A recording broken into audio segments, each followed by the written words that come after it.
Welcome to learning corner. பழமொழி 400ல் இருக்கக்கூடிய 400 பழமொழியை தினமிரு பழமொழியாக பார்த்துட்டு வரோம். அது மட்டும் இல்லாமல் 10 பழமொழியாக ரிவைஸ் பண்ணுறோம்.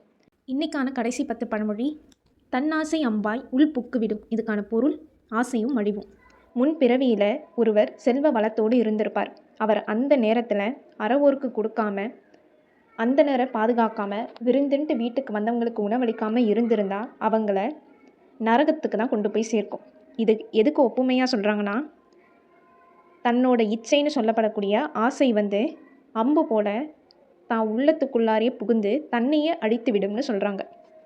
இதை தான் தன்னாசை அம்பாய் உள் புக்கு விடும், ஆசையும் அழிவும்னு சொல்லியிருக்காங்க. இரண்டாவது பழமொழி, தனிமரம் காடாதல் இல். அப்படி இல்லைன்னா தனிமரம் தோப்பாகாதுன்னு சொல்லுவாங்க. இதுக்கான பொருள் பகையை நீக்குதல். தனக்கு ஒரு பகை உண்டாகுதுன்னா அந்த பகைவரை ஆரம்பத்திலேயே முடித்து விட்டுணும். அவரை சேர்ந்தவங்களையும் பிரித்து விட்டுட்டோன்னா அந்த பகையால் எந்த தீமையுமே நமக்கு நேராது.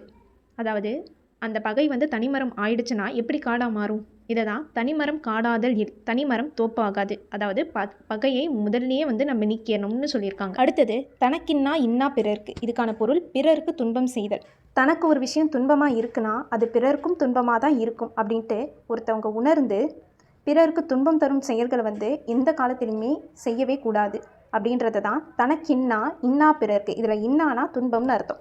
இதுக்கான பொருள் பிறருக்கு துன்பம் செய்தல்.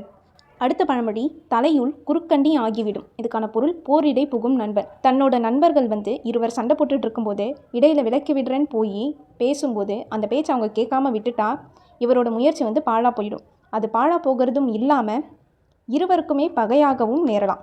இதை தான் தலையுள் குறுக்கண்ணி ஆகிவிடும் அப்படின்னு சொல்லியிருக்காங்க. குறுக்கண்ணினா இந்த 2 முள்செடியை வச்சு கட்டுவாங்கள்ல, அதுதான் குறுக்கண்ணின்னு சொல்லுவாங்க. அந்த மாதிரி நடுவில் மாட்டிப்பாங்க. இதுக்கான பொருள் போரிடை புகும் நண்பன். அடுத்த பழமொழி, தயிர் சிதைத்து மற்றொன்றடர்.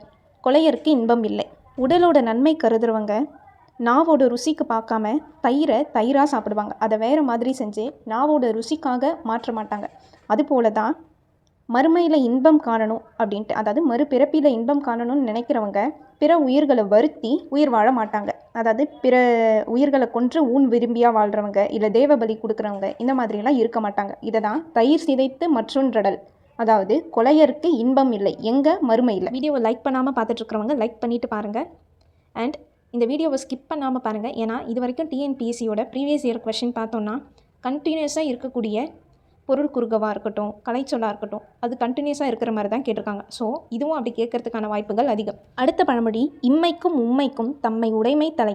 தம்மை உடையவராதல். இப்பிறவியோட புகழ்ச்சிக்கும் மறுபிறவியோட நற்பயனுக்கும் ஒருவர் தன்னோட ஐம்புலனையும் அடக்கி ஒழுக்க நெறியில் வாழணும்.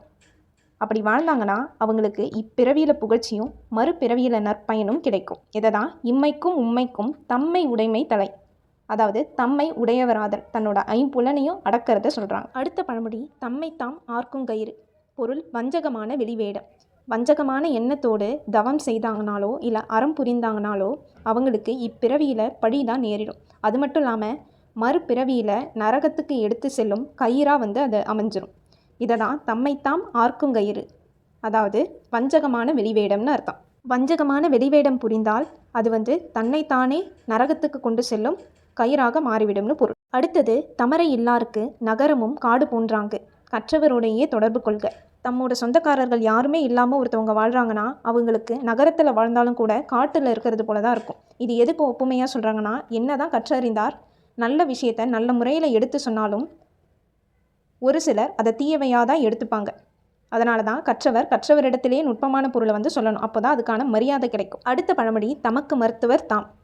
இதுக்கான பொருள் தமக்கு தாமே துணை. இப்போ ஒரு நோய் நமக்கு வந்திருக்குன்னா அதை தீர்க்கணும்னா நம்ம தான் முயற்சி செய்யணும். அதுக்கான சிறந்த மருத்துவர்கிட்ட போகணும், சிறந்த வாழ்க்கை முறையை மேற்கொள்ளணும். இந்த மாதிரியான விஷயங்கள் பண்ணாதான், நம்ம நினைத்தாதான் அந்த நோய் நம்மளை விட்டு போகும். அதுபோல தான் நமக்கு ஒரு வேலை செய்யணும், ஒரு காரியம் செய்யணும்னா அதை நம்ம தான் செய்து முடிக்க வேண்டும். இதை தான் தமக்கு மருத்துவர் தாம், தமக்கு தாமே துணைன்னு சொல்லியிருக்காங்க. அடுத்தது, தண்ணீராதல் தலை, அதாவது தத்தம் தன்மை மாறாது. ஒரு உண்மையாக பேசுகிறவங்க ஒரு செயலை முடிக்கணுன்றதுக்காக பொய் பேசியும், பொய்யையே பேசிகிட்டு இருக்கிறவங்க ஒரு செயலை முடிக்கணுன்றதுக்காக உண்மையை பேசியும் ஒரு செயலை முடிப்பாங்க. அப்படி இருக்கிறவங்க என்ன தான் வேஷம் போட்டாலும் ஒரு கட்டத்தில் அவங்களோட உண்மையான இயல்பான தன்மை முனைப்பாக வெளிப்பட்டு நிற்கும். இதை தான் தண்ணீராதல் தலை, தத்தம் தன்மை மாறாது. என்ன பண்ணாலும் சரி, எவ்வளோ மறைச்சாலும் சரி, தன்னோட தன்மை வந்து மாறாது. தன் நீரறாதல் தடைன்னு சொல்லியிருக்காங்க. இது வரைக்கும் 190 பழமொழியை நம்ம சேனலில் போட்டிருக்கோம். அதுக்கான லிங்க்கை நான் டிஸ்கிரிப்ஷனில் கொடுத்துருக்கேன். மறக்காமல் அதை பார்த்துக்கோங்க. எக்ஸாமுக்கு யூஸ்ஃபுல்லாக இருக்கும். இது மட்டும் இல்லாமல் இந்தியன் பாலிட்டியோட டெய்லி லைவ் டிஸ்கஷன் நம்ம சேனலில் ஆஃப்டர்நூன் 3 o'clock போகுது. இது வரைக்கும் டிபிஎஸ்பியோட முடிச்சிருக்கோம். நெக்ஸ்ட் கிளாஸில் ஃபண்டமெண்டல் டியூட்டிஸ் பார்ப்போம். Interested people afternoon 3 o'clock join பண்ணிக்கோங்க. அந்த கிளாஸஸில் சமச்சீர் ப்ளஸ் அவுட் சோர்ஸ் 2 சோர்ஸையுமே வந்து கவர் பண்ணியிருப்போம். எக்ஸாமுக்கு கண்டிப்பாக யூஸ்ஃபுல்லாக இருக்கும். இந்த மாதிரி நிறைய கண்டென்ட்க்கு லேர்னிங் கார்னரை சப்ஸ்கிரைப் பண்ணிவிட்டு இந்த வீடியோ உங்களுக்கு யூஸ்ஃபுல்லாக இருந்தால் உங்கள் ஃப்ரெண்ட்ஸ்க்கும் ஷேர் பண்ணுங்கள். தேங்க்யூ.